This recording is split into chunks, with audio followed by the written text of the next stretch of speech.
पिछले दिनों मानगढ़ धाम में कांग्रेस नेता राहुल गांधी की राजस्थान में एक बड़ी सभा हुई और उसमें प्रदेश के मुख्यमंत्री अशोक गहलोत ने ओबीसी का आरक्षण 21 से बढ़ाकर 27% किए जाने का ऐलान किया, लेकिन उसके बीच ही मूल ओबीसी के लिए अलग से आरक्षण का प्रावधान का भी जिक्र किया। उसके बाद में पूरे ओबीसी समुदाय में एक अलग तरह की चर्चा है कि आखिर ओबीसी का वर्गीकरण किया जा रहा है या ओबीसी को लाभ दिया जा रहा है। इस जो मूल ओबीसी का जो उन्होंने जिक्र किया है, आखिर वो मूल ओबीसी में कौन आते हैं, ऐसे बहुत सारे सवालों को लेकर बहुत सारे लोगों के मन में जिज्ञासा थी। आइए उसी को लेकर हमारे बीच में ओबीसी आरक्षण मामलों के विशेषज्ञ और राजस्थान की प्रशासनिक सेवा के वरिष्ठ अधिकारी रहे आदरणीय जस्साराम जी चौधरी साहब हैं और उनके साथ ही सम्मानित श्री ईश्वर सिंह जी बुर्डक हैं, जो कि एक रिटायर्ड बैंक ऑफिसर हैं और ऐसे सामाजिक और संवैधानिक मामलों के विशेष जानकार भी हैं। सर, जिस तरीके से अभी आरक्षण का जिक्र हुआ है, ओबीसी आरक्षण की पहले विसंगतियों को दूर करने को लेकर आपने बड़ा आंदोलन किया, फिर उसमें सहमति बनी, अब एक और नई चर्चा शुरू हो गई है कि ओबीसी, तो क्या ओबीसी का जो बढ़ाने का मुख्यमंत्री ने जिक्र किया है, ओबीसी कमीशन की इसमें कोई राय ली गई है, किस आधार पे ये जो कहा गया है उसके क्या मायने हैं? देखिए, सर्वप्रथम तो मैं प्रदेश के सभी निवासियों को 77वें स्वतंत्रता दिवस की शुभकामनाएं अर्पित करता हूं। उसके बाद माननीय मुख्यमंत्री महोदय द्वारा 9 अगस्त को आदिवासी दिवस के अवसर पर ओबीसी आरक्षण को 21% से बढ़ाकर के 27% की घोषणा की है, उसका भी स्वागत करता हूं। इस घोषणा से मुख्यमंत्री जी ने सामाजिक न्याय के प्रति अपनी प्रतिबद्धता जाहिर की है। अब जो इसके बारे में भ्रम है कि मूल ओबीसी क्या होगी, कैसे उसका वर्गीकरण होगा, तो उस संबंध में मैं 2 बातें आपको निवेदन करना चाहूँगा। पहला ये कि उसी दिन यानी 9 अगस्त को ही देर रात मुख्यमंत्री महोदय ने अपना एक ट्वीट किया, उसमें मूल ओबीसी जैसा कोई शब्द इस्तेमाल नहीं किया गया है, केवल ओबीसी में पिछड़ी जातियों के लिए आरक्षण की बात कही गई है। लेकिन हम सब ये जानते हैं कि ओबीसी एक ब्लॉक है और उसमें यदि फिर कोई सब कैटेगरी की बात आती है तो उसके लिए सबसे पहले कोई कमीशन बना हो या जो ऑलरेडी कमीशन काम कर रहा हो उसको इस तरह का काम सौंपा जावे और उसकी कोई सिफारिश मिले जिसके तार्किक आधार हो,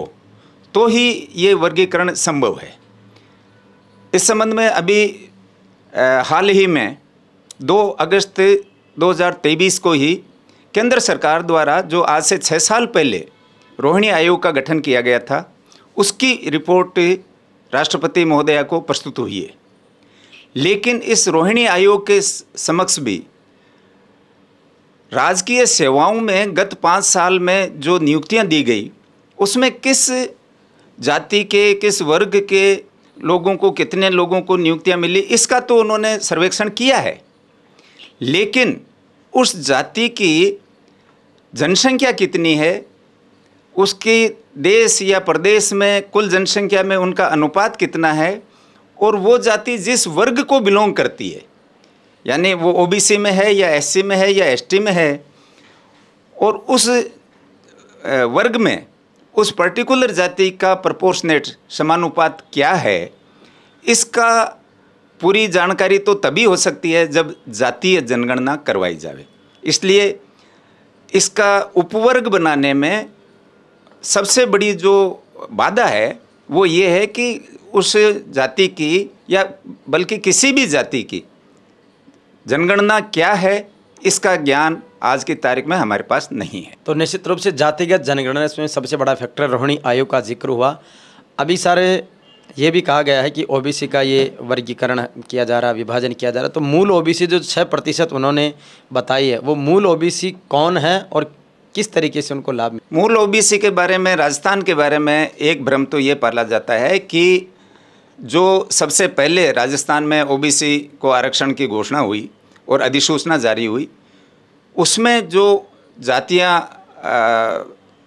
सूचीबद्ध हुई थी वो अगस्त 1994 में पहली अधिसूचना जारी हुई थी। उसमें कुल 55 जातियाँ थी। लेकिन यहाँ देखने वाली बात यह है कि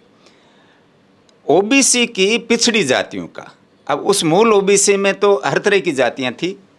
जिसको आज की तारीख में सामाजिक, शैक्षणिक और यहाँ तक कि आर्थिक, यद्यपि ओबीसी के मामले में आर्थिक का कोई अर्थ नहीं है, केवल सामाजिक और शैक्षणिक पैरामीटर्स हैं, उसी के आधार पर किसी को ओबीसी में शामिल किया जा सकता है। तो उस आधार पर उसमें बहुत सारी ऐसी जातियां हैं जो पहले से ही बहुत अच्छे से शैक्षणिक स्तर उनका है, उनका सामाजिक स्तर भी ऊपर है, तो ये संभव ही नहीं है कि उसमें मूल ओबीसी में से कोई पिछड़ी जातियों को अलग से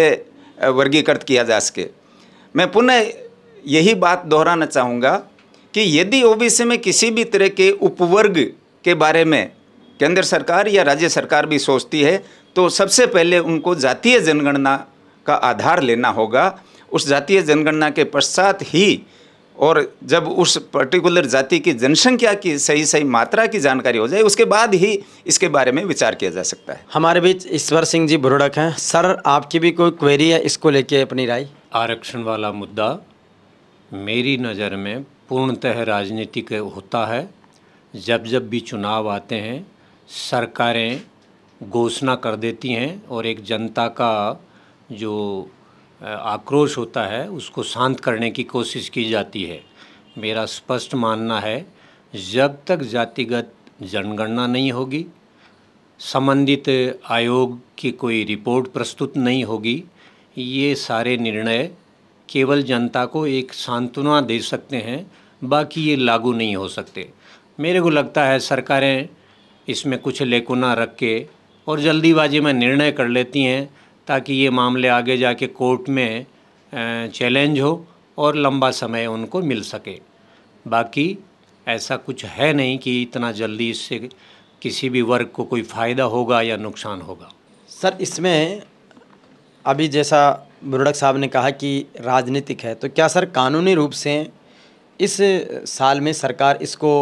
इम्प्लीमेंट कर पाएगी चुनाव से पहले, या नहीं हो पाया तो फिर आगे किस तरीके से मामले अटकते रहेंगे? ये कन्फ्यूजन तो और ज़्यादा बढ़ गया है। देखिए, लागू करने के लिए तो जो विधिक प्रक्रिया है उसको अपनाया जाना ज़रूरी है, और